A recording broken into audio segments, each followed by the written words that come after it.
आप देख रहे हैं ENI live next generation media.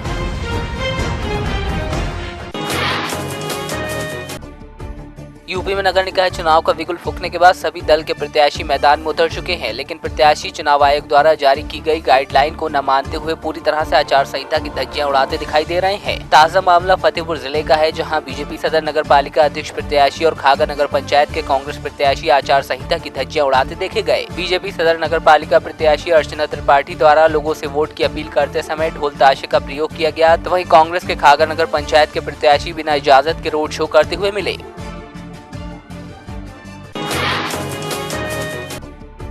Fatehpur जिले में तमाम राजनीतिक पार्टियों द्वारा टिकट बंटवारा किए जाने के बाद अब पार्टी कार्यकर्ताओं में बगावत शुरू हो गई है। कांग्रेस के युवा नेता स्वरूप राज सिंह जूली ने पार्टी के प्रदेश अध्यक्ष और बड़े नेताओं पर 7 लाख रुपए की मांग करने का आरोप लगाया है। उन्होंने कहा कि पैसा नहीं देने पर उनका टिकट काट दिया गया, तो वहीं बीजेपी के सभासद प्रत्याशियों ने भी सदर विधायक और पार्टी के बड़े नेताओं पर पैसे की मांग करने का आरोप लगाया।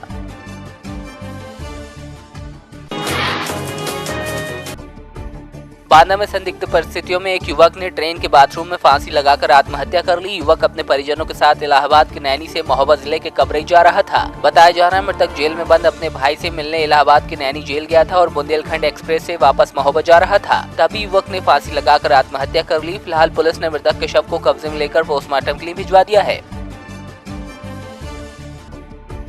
बांदा में इनकम टैक्स डिपार्टमेंट ने बड़ी कार्रवाई करते हुए गुटखा कारोबारी पर अपना शिकंजा कसा। कानपुर से 1 दर्जन वाहनों में आई आयकर विभाग की टीम ने गुटखा कारोबारी के 10 ठिकानों पर एक साथ छापेमारी की। दोपहर में हुई कार्रवाई काफी देर तक चली।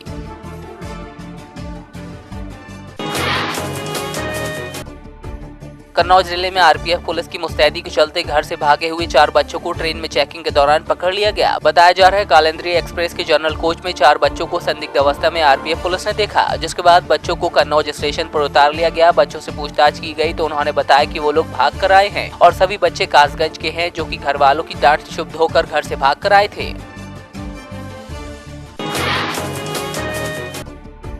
मिर्जापुर पुलिस अब स्मार्ट होने में जुटी है। इसी के चलते पुलिस ने एक ऐसे मोबाइल ऐप का सहारा लिया है जिसके जरिए भागदौड़ से निजात मिलेगी। पुलिसकर्मी इस ऐप के जरिए छुट्टी के लिए आवेदन कर सकते हैं। जैसे ही छुट्टी मंजूर होगी, ऐप के माध्यम से पुलिसकर्मी को इसकी जानकारी मिल जाएगी। किसी बड़े अधिकारी तक आवेदन पहुंचाना है तो वो भी अपने आप अधिकारी तक ट्रांसफर हो जाएगा। ऐप के जरिए पुलिसकर्मियों को अनावश्यक भागदौड़ नहीं करनी पड़ेगी।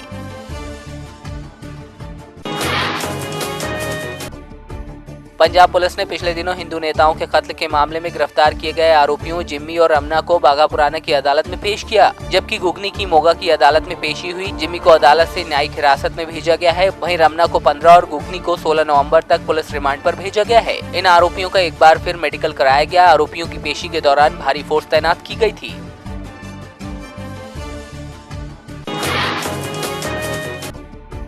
फाजिल्का के पूर्व विधायक और भारतीय जनता पार्टी के पूर्व स्वास्थ्य मंत्री रह चुके चौधरी सुरजीत कुमार जियाणी द्वारा फाजिल्का नगर परिषद में बुलाई गई प्रेस वार्ता के दौरान अपने वर्करों को पूरे जोश के साथ चुनावों की तैयारियां करने के लिए कहते हुए सुना गया। जहां इस प्रेस वार्ता के दौरान फाजिल्का नगर परिषद के सभी पार्षद और नगर परिषद अध्यक्ष समेत भाजपा के सैकड़ों कार्यकर्ता मौजूद थे, तो वहीं सैकड़ों कार्यकर्ताओं की मौजूदगी में उन्होंने अपने वर्करों को चुनाव तैयारियां करने के लिए कहा।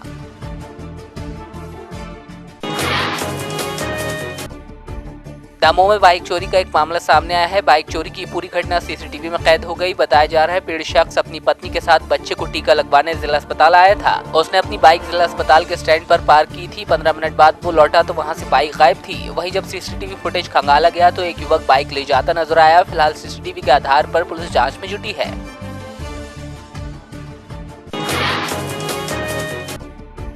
अमरवाड़ा जनपद की ग्राम पंचायत सिंगोड़ी में एक महिला रोजगार सहायक को जबलपुर लोकायुक्त की टीम ने रिश्वत लेते हुए रंगे हाथ गिरफ्तार किया। दरअसल ग्राम पंचायत सिंगोड़ी में पदस्थ रोजगार सहायक स्वाति बनवारी ने कपिलधारा कुएं के निर्माण को लेकर शिकायतकर्ता से रिश्वत मांगी थी। फिलहाल लोकायुक्त की टीम ने आरोपी के खिलाफ मामला दर्ज कर जाँच शुरू कर दी है।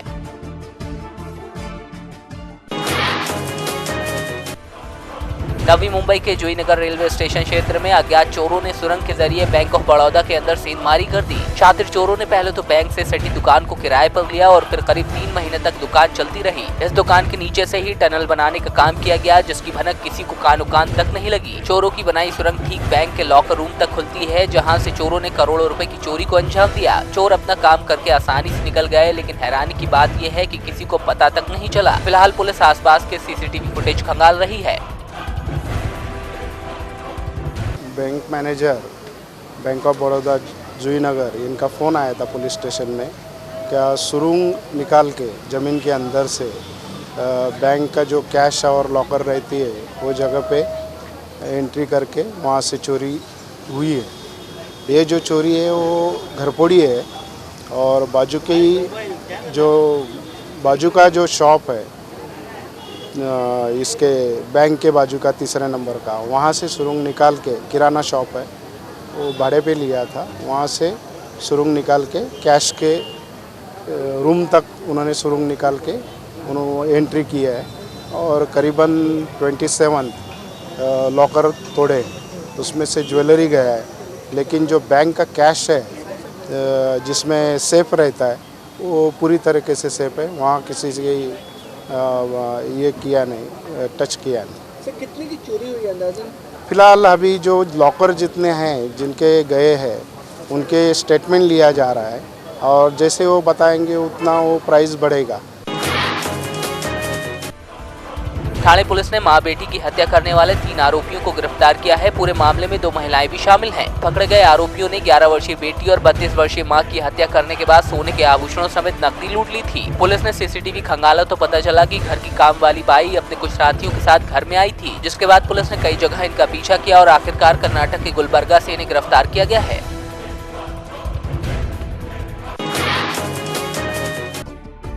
सांगली शहर पुलिस थाना क्षेत्र में चोरी के आरोप में बंद आरोपियों के साथ पुलिस द्वारा 3rd डिग्री इस्तेमाल करने के कारण अनिकेत कोथले नाम के युवक की मौत हो गई थी। वहीं दोषी पुलिस कर्मियों पर कार्रवाई की मांग को लेकर सांगली में सर्वदलीय बंद का ऐलान किया गया और बाइक रैली निकाली गई। वहीं नागरिकों ने प्रतिसाद देते हुए अपनी दुकानों को बंद रखा। फिलहाल इस मामले में अब तक 12 पुलिस कर्मियों पर निष्कासन की कार्रवाई की गई है।